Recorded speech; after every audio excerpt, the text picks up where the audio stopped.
Olá, pessoal, tudo bom? Meu nome é Rayane e nessa aula a gente vai conversar sobre geometria molecular e polaridade de moléculas. Na última aula, nós conversamos sobre ligações covalentes e polaridade de ligações. As ligações covalentes são aquelas que acontecem entre átomos de ametais, onde eles compartilham elétrons. Ali não tem ninguém querendo doar, todo mundo ali está doido para receber elétrons. Então, eles fazem o quê? Eles acabam por compartilhar pares de elétrons. Ora, um compartilhando um elétron e o outro um elétron, então acaba por compartilhar um par, ou naquela ligação covalente coordenada, onde um único elétron compartilha um par para um outro elétron que não está compartilhando nada com ele. Agora, a gente precisa entender um pouquinho sobre a geometria das moléculas e a polaridade dessas moléculas. Por quê? Porque a polaridade delas é que vai influenciar em quais substâncias uma outra vai ser solúvel ou não. Então, por exemplo, quando a gente diz que água e álcool eles se misturam e formam uma mistura homogênea, é em função da polaridade dessas substâncias. Assim como água e gasolina não se solubilizam, elas não se misturam e formam uma mistura homogênea, elas vão formar uma mistura heterogênea. Mas por quê? Em função da polaridade dessas moléculas. Então, vamos entender por quê. Primeiro, a gente precisa conversar então sobre a geometria molecular. A geometria molecular, ela descreve como os núcleos dos átomos que constituem a molécula eles vão estar posicionados um em relação ao outro. Então, na verdade, a geometria molecular vai dizer como esses átomos estão organizados no espaço. Aqui a gente tem a ideia de uma molécula na sua geometria linear. Mas a gente já vai entender como que nós vamos prever isso. Bom, para nós prevermos a geometria dessas moléculas, nós vamos usar o modelo da repulsão dos pares eletrônicos da camada de valência, o VS-EPR. Bom, esse modelo, a gente vai usar como analogia esses balões de festa que a gente enche em aniversário geralmente de criança.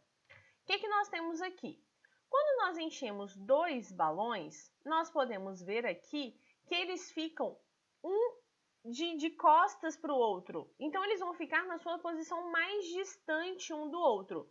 Da mesma forma, vão se comportar átomos em uma molécula que tem apenas dois átomos, assim como aqui nós temos uma união de apenas dois balões. Quando nós tivermos moléculas com apenas dois átomos, nós teremos esse posicionamento deles na molécula. Então, quando nós temos dois átomos, eles vão estar o mais distante possível um do outro. Como isso acontece? Com qual angulação? A gente vê aqui, ó, que é um ângulo de 180 graus. Mas por quê? Porque nós temos ali pares eletrônicos. Ou eles estão sendo compartilhados, ou eles estão desemparelhados, como foi falado na última aula. Pares desemparelhados são aqueles pares de elétrons não ligantes. Então, se nós temos aqui pares de elétrons não ligantes, esses pares, além do par de elétrons que está sendo compartilhado, o par de elétrons não ligantes, os pares de elétrons não ligantes, que pode ser mais que um, nós temos ali elétrons, que são todos negativos. Então, eles acabam por se repelir, eles têm repulsão um pelo outro. Logo, eles se afastam o máximo possível que eles conseguem. E qual é a angulação, nesse caso, máxima possível? Para dois átomos, 180 graus. Agora, quando nós já temos três balões, como é o caso aqui, a gente já vê que eles se ajeitam o mais distante possível um do outro, que é o caso, é a mesma história quando nós tivermos três átomos numa molécula. E aí, nesse caso aqui, a angulação entre eles é de 120, porque uma circunferência completa não tem 360? Se nós dividirmos a circunferência em exatamente três espaços iguais, a gente vai ter três ângulos de 120. Então, é essa angulação que esses átomos vão acabar por formar, em função, de novo, da repulsão dos elétrons, dos pares ligantes e dos pares não ligantes. Quando nós temos quatro átomos, a gente vê essa formação aqui. Mas é basicamente o modelo da repulsão dos pares eletrônicos na camada de valência que já nos guiou, né? Que vai nos guiar agora para entender a geometria das moléculas. Então, vamos ver alguns exemplos aqui. Nós temos, no caso, moléculas com 2 átomos. Não tem como uma molécula com 2 átomos formar uma geometria que não seja uma geometria linear. Por quê? Se eu só tenho 2 átomos, eles vão acabar por formar uma linha entre eles. Então, eu acabo por formar a geometria, por ter ali, ao final, a geometria linear. Então, qualquer molécula que tiver apenas 2 átomos, ela vai ser uma molécula com geometria linear. Nisso, nós estamos falando em H2, F2, O2, N2, HCl, monóxido de carbono e por aí vai tantas outras moléculas com apenas 2 átomos, tá? São 2 átomos, não apenas 2 elementos químicos. Por quê? Se nós pensarmos no H2O, é uma molécula com 2 elementos químicos, hidrogênio e oxigênio. Mas nós temos ali 3 átomos, que são 2 átomos de hidrogênio e 1 de oxigênio. Então, nesse caso, nós temos 3 átomos, tá? Presta atenção nisso. Quando nós tivermos 2 átomos, nós teremos apenas a geometria linear acontecendo. Agora, quando nós temos 3 átomos, pode acontecer 2 tipos de geometria, que é a linear ou a angular. Então, para isso, nós vamos precisar observar o átomo central. Bom, na aula passada foi falado que o átomo central vai ser aquele que estiver em menor quantidade na molécula. Por exemplo, na molécula de CO2, que a gente vê aqui, ó, a gente tem o carbono no meio. Porém, algumas moléculas, como o HCN, nós temos um átomo de hidrogênio, um átomo de carbono e um átomo de nitrogênio. Então, todos eles estão na mesma quantidade. Professora, então como eu vou saber quem é que está no meio dessa molécula? Quem vai para o meio, no caso em que a quantidade de átomos for igual, é aquele que precisar fazer mais ligações. Então, vamos pensar o seguinte, HCN, né? Então, o hidrogênio, ele só faz uma ligação covalente, o carbono faz 4, então, por enquanto, o carbono está ganhando, ele é da família 4A, então ele precisa de mais 4 elétrons, então ele faz 4 ligações. E o nitrogênio, que é da família 15, então ele tem 5 elétrons na última camada, precisando fazer 3 ligações. Então, ainda assim, o carbono ganhou, é ele quem vai para o meio da molécula. Então, nós temos 2 casos. Um caso em que nós temos um átomo em menor quantidade, então é ele quem vai para o centro. Agora, se nós tivermos átomos em quantidades iguais, quem vai para o centro da molécula vai ser aquele que precisar fazer mais ligações. Anota isso aí. Então tá, vamos analisar então qual pode ser a geometria de uma molécula que tenha 3 átomos. Olha só, se o átomo central dessa molécula não possuir elétrons desemparelhados, ou seja, pares de elétrons não ligantes, essa molécula vai ter como geometria a geometria linear. Vocês já vão entender por quê. Agora, se uma molécula que contém 3 átomos, o átomo central tiver elétrons não ligantes, pares de elétrons não ligantes, aqueles que não participam de ligação nenhuma, aí essa geometria vai ser angular. Então, olha só, vamos pegar o caso da água, por exemplo. Na água, o átomo central é o oxigênio, tá aqui. Nesse caso, nós temos 2 pares de elétrons que não participam de ligação. Logo, esses pares de elétrons vão ficar lá em cima, no oxigênio, empurrando a ligação do oxigênio com os hidrogênios para baixo, fazendo então aqui um ângulo entre esses 2 hidrogênios. Por quê? Porque esses elétrons não ligantes, eles apresentam uma repulsão muito grande, uma força muito grande de repulsão. Então, eles acabam por empurrar essas ligações para baixo.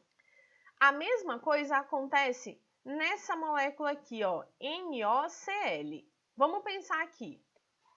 O nitrogênio é da família 15, então ele tem 5 elétrons na última, precisa fazer 3 ligações. O oxigênio é da família 16, ele tem 6 elétrons na última, precisa fazer só 2. O nitrogênio ainda está na frente. E o cloro é da família 17, só precisa fazer uma ligação. Então, quem vai para o meio aqui? O nitrogênio. Então, ela está até desenhada aqui, ó. O nitrogênio vem aqui para o meio, faz uma ligação com o cloro e estabiliza esse cloro. Na dúvida, desenhe aí no seu caderno. Agora, ele vem para cá para se ligar ao oxigênio e ele faz uma dupla ligação covalente aqui com o oxigênio. Então, agora, o nitrogênio está completo, o oxigênio está completo e o cloro também. Então, sobrou esse par de elétrons desemparelhado aqui no átomo central. Então, se eu analisei a molécula, vi que ela tem 3 átomos e tem um par de elétrons não ligantes no átomo central, essa molécula vai ter geometria angular. Agora volta aqui para cima. Olha só, o CO2, o carbono fica no meio da molécula, certo? Faz uma dupla com o oxigênio e outra dupla com outro oxigênio. Esse carbono, ele é da família 14. Usou os 4 elétrons que ele tem para fazer as 4 ligações que ele precisa, para chegar a 8. Sendo assim, não sobrou elétrons desemparelhados ou não ligantes aqui nesse átomo central. Sendo assim, a gente não tem essa força empurrando essas ligações para baixo. Então, essa molécula vai ter geometria linear. Então, 3 átomos, sem elétrons não ligantes no átomo central, geometria linear. 3 átomos, tem elétrons não ligantes no átomo central, geometria angular, tá? Agora, e se a molécula tiver 4 átomos? Nesse caso, mais uma vez, nós vamos analisar o átomo central. Se o átomo central não possuir pares de elétrons não ligantes, a geometria vai ser o que a gente chama de trigonal plana ou triangular, mas geralmente aparece como trigonal plana. Agora, se o átomo central possuir pares de elétrons não ligantes, essa geometria já vai ser uma geometria piramidal. Então, aqui ó, a gente tem alguns exemplos. O SO3, o CH2O, o NO2Cl, todos eles vão formar ligações em que o átomo central não tem elétrons sobrando, não tem elétrons não ligantes. Sendo assim, a geometria dessas moléculas será a geometria trigonal plana. Agora, vamos pensar aqui numa molécula que sempre aparece, que é a molécula de NH3. O NH3, o nitrogênio vai para o meio da molécula porque ele está em menor quantidade. Foi lá para o meio, fez ligação simples com um hidrogênio, com outro e com outro. Mas sobrou um par de elétrons não ligante aqui em cima. E repare, essa molécula tem 4 átomos. Então, se sobrou e tem 4 átomos, piramidal. Sem conversa. Então, aqui a gente tem o NH3, o NCl3, o SOCl2 e por aí vai tantos outros exemplos. Se a molécula tiver 5 átomos, se essa molécula for formada por 5 átomos, independente do átomo central, a geometria será tetraédrica, tá? Então, bate o olho numa molécula com 5 átomos, essa molécula é tetraédrica. Temos aqui o CH4, o SiCl4, o PoCl3 e tantas outras. Se a molécula tiver 6 átomos, de novo, independente do átomo central, nós teremos a geometria bipirâmide trigonal ou bipirâmide triangular, em que os ângulos são de 90 graus do átomo de cima para o central e de 120 graus entre os ângulos que formam a base dessa pirâmide. E, para finalizar, nós temos moléculas com 7 átomos. E, mais uma vez, independente do átomo central, a geometria vai ser octaédrica. Então, os únicos que dependem do átomo central é quando nós temos 3 ou 4 átomos. Se tiver 3, ela pode ser linear ou angular, e se eu tiver 4 átomos, a gente vai ter geometrias trigonal plana e piramidal. Bom, finalizado isso, a gente pode falar sobre a polaridade das moléculas. A polaridade das moléculas vai depender da diferença de eletronegatividade dos átomos que formam essa molécula e da geometria molecular, basicamente isso.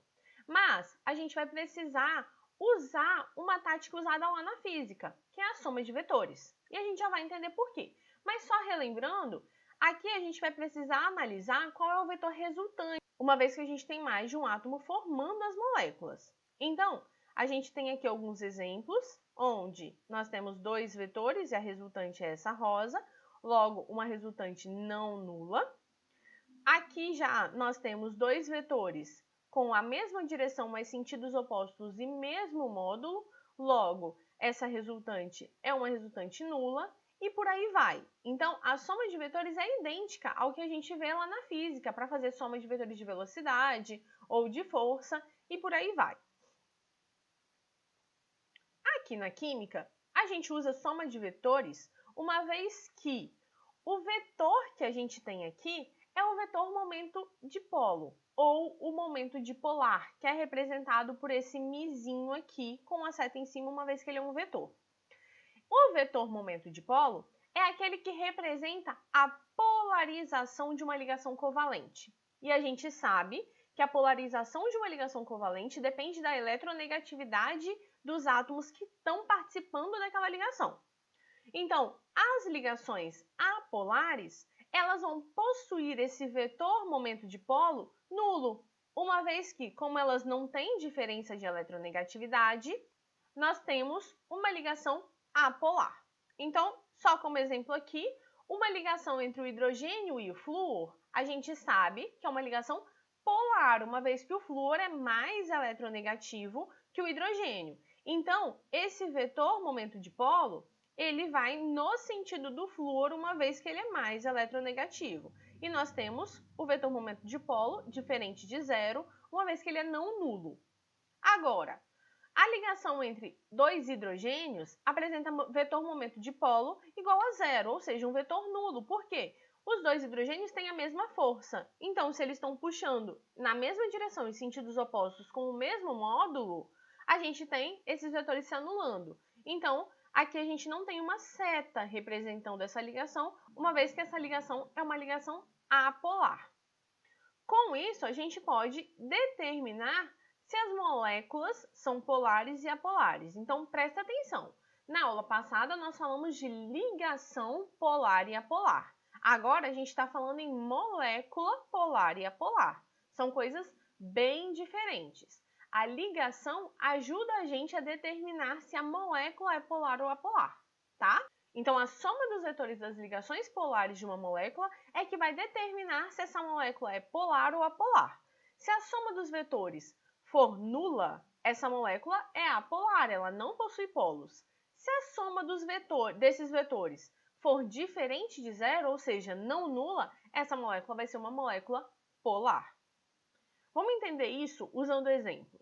Olha só, aqui a gente tem a molécula de CO2, gás carbônico.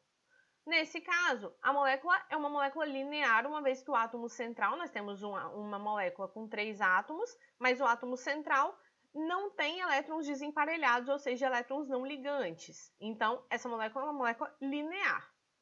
Os vetores são esses aqui, ó. Essa ligação é polar, então, no sentido do oxigênio, né, já que ele é mais eletronegativo que o carbono, fui ontem na nossa frase, né? Então, o oxigênio é mais eletronegativo que o carbono, porque ele apareceu já na frase. Então, a setinha vem no sentido do oxigênio. A mesma coisa para essa outra ligação. Repara que esses dois vetores, eles são do mesmo módulo, uma vez que a força do oxigênio em relação ao carbono desse oxigênio é a mesma desse oxigênio, então esses vetores aqui terão módulos idênticos, mesma direção, mas sentidos opostos. Logo, o que vai acontecer com eles? Eles vão se anular. Se eles vão se anular, essa molécula é uma molécula apolar. Agora, vamos ver a molécula de HCN, que também é uma molécula linear, tá? Porém, essa molécula linear, olha só, ela tem o carbono como átomo central, como a gente já conversou, o hidrogênio de um lado, o nitrogênio do outro, não forma ângulo, porque o carbono não tem elétrons desemparelhados, tá? Então, essa molécula é uma molécula linear, onde os vetores vão aparecer nesse sentido, ó. Vamos ver a frase de eletronegatividade. Fui ontem no. O nitrogênio já apareceu, então ele é mais forte que o carbono. Então, o vetor dele é no sentido do nitrogênio. Fui ontem no clube, briguei e saí correndo. Então, o carbono já apareceu e o hidrogênio ainda não. Então, esse vetor vem no sentido do carbono. Nós temos aqui dois vetores com a mesma direção e mesmo sentido. Logo, eles vão se somar na hora que nós formos calcular o vetor resultante. Então, essa molécula aqui apresenta um vetor resultante não nulo.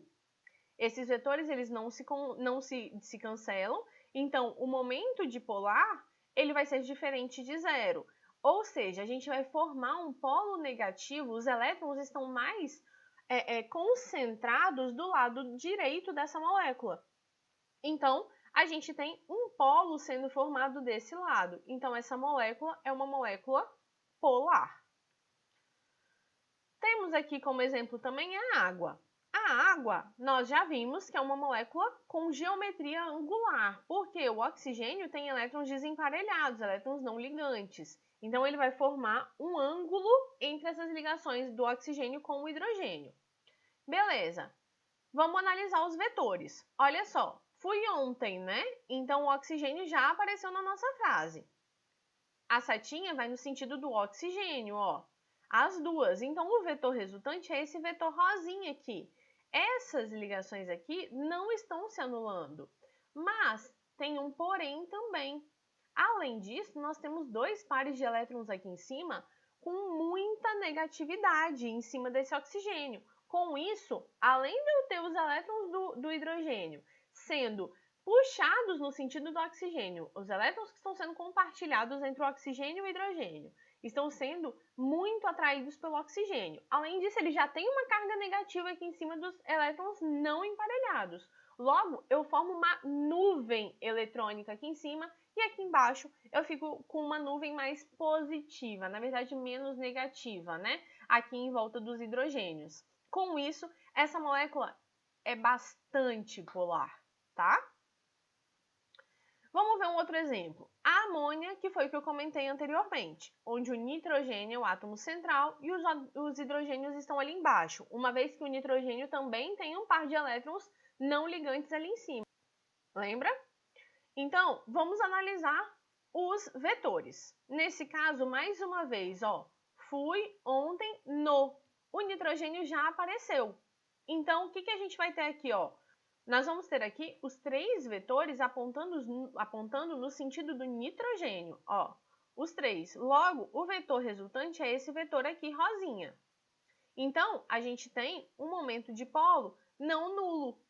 Esses vetores aqui, eles não vão se cancelar. Então, o μ é diferente de zero, com isso a gente tem uma molécula polar. Além disso, mais uma vez, nós temos o par de elétrons em cima do nitrogênio, puxando essa nuvem eletrônica, contribuindo ainda mais para essa nuvem eletrônica que já está sendo formada pela maior eletronegatividade do nitrogênio. Então, tudo isso está contribuindo mais ainda. Um outro exemplo é a da molécula CCl4, tetracloreto de carbono. O tetracloreto de carbono, ele tem o carbono como um átomo central, certo? Beleza? Tá aqui a molécula do tetracloreto de carbono. Essa molécula tem 5 átomos. Independente do átomo central, ela vai ser uma molécula tetraédrica, como a gente já viu anteriormente em geometria molecular. Beleza. Analisando os vetores, a gente tem aqui, ó, vamos pensar na frase de novo. Fui ontem no clube. O cloro já apareceu. Então, a gente tem aqui todos os vetores apontando no sentido dos cloros. Se a gente for fazer a soma desses vetores, a gente tem um vetor nulo. O vetor resultante aqui vai ser um vetor nulo. Com isso, essa molécula aqui, então, é uma molécula apolar. Mas eu trouxe aqui um resuminho onde nós ligamos polaridade de moléculas à geometria da molécula, tá? Se nós tivermos uma molécula com 2 ligantes apenas, com 2 átomos, e esses ligantes forem iguais, essa molécula vai ser uma molécula apolar. Eu não vou ter polos nessa molécula, onde nós temos como exemplo o H2, o O2, o Cl2 e por aí vai. Agora, se nós tivermos 2 ligantes e esses ligantes forem diferentes, como por exemplo no HCl, nós teremos aqui uma molécula polar, porque nós temos um polo sendo formado no sentido do átomo mais eletronegativo. Se nós tivermos uma molécula com geometria trigonal plana e os ligantes do átomo central forem iguais, os átomos que estiverem ligados ao átomo central forem iguais, obviamente o átomo central vai ser diferente, tá? Então, aqui nós temos um átomo e aqui esses outros 3. Se esses 3 em volta do átomo central forem átomos idênticos, nós teremos uma molécula apolar. Agora, se nós tivermos uma molécula com geometria trigonal plana e os ligantes, se pelo menos um deles for diferente dos outros 2, ou esses 2 diferentes desse 1, nós teremos uma molécula polar. A mesma coisa vale para moléculas com geometria tetraédrica. Se os 4 ligantes do átomo central forem idênticos, forem átomos iguais, nós teremos molécula apolar. Agora, se um dos ligantes for diferente dos outros 3, ou 2 diferentes, nós já teremos uma molécula polar. A mesma regra vale para moléculas bipiramidais. Se os átomos ligados ao átomo central forem iguais, a molécula será apolar. E se os átomos ligados ao átomo central forem diferentes, a molécula vai ser polar. Então, eu posso ter um hidrogênio e 4 oxigênios. Essa molécula já vai ser uma molécula polar. Agora, independente do átomo central, se a molécula for angular ou piramidal, uma vez que moléculas angulares e piramidais, o átomo central tem elétrons não ligantes sobre eles, nós teremos moléculas polares independente de qualquer coisa. Então, descobrir a geometria da molécula é uma geometria angular ou uma geometria piramidal, essa molécula, independente de qualquer coisa, é uma molécula polar. E para finalizar, mas não menos importante, a gente precisa falar da polaridade e da solubilidade de moléculas.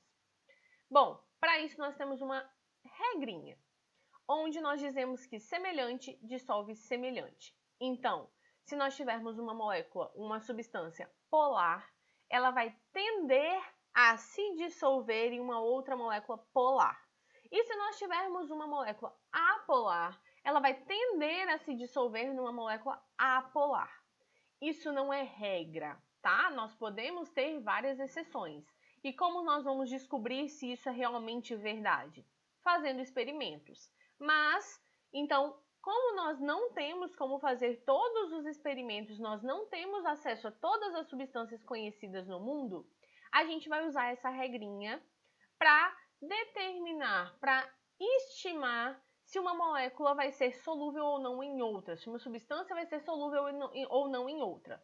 Então, se nós tivermos uma molécula polar e outra molécula polar, nós diremos que essas moléculas tendem a se dissolver, que essas substâncias tendem a formar misturas homogêneas. Agora, se nós tivermos uma substância polar e uma outra substância apolar, nós diremos que essas substâncias tendem a formar misturas heterogêneas, tá bom? Bom, pessoal, por hoje é só. Espero que vocês tenham entendido. Se vocês gostaram do vídeo, deixe o seu curtir aqui embaixo e eu te espero na próxima, tá bom? Um beijo e até lá!